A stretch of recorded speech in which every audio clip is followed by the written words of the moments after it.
អត់ដឹងមិនទេតើអបចេញឆ្នាំ2025ខែកាចមែនតើក្លិនសើឈើឲ្យដិតធ្ងន់ទេណាដូចនៅក្នុងដៃខ្ញុំនេះអញ្ចឹងអានេះសិតតែទឹកអបចេញឆ្នាំ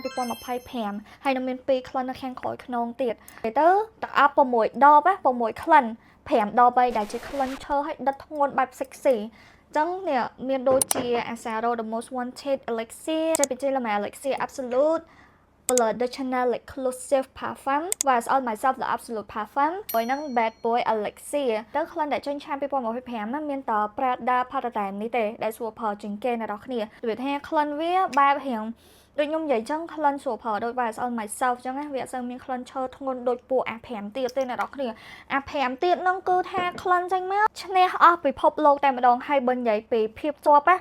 សើផេងផាហ្វាំហ្មងអ្នកនរគ្នាភាគច្រើនគឺផេងផាហ្វាំតែម្ដងទៅអត់ដឹងថាគេគិតអីអ្នកនរគ្នាប្រហែលឆ្នាំហ្នឹងគេចង់ផ្ដោតទៅលើភាពជាប់ឬក៏ផ្ដោតទៅលើរបៀបថាក្លិនបែបរៀងធ្ងន់ឈើបែប sexy អីចឹងណាសម្រាប់បងអូនអ្នកគាត់ចង់បានអាចទៅ page Affirmation Band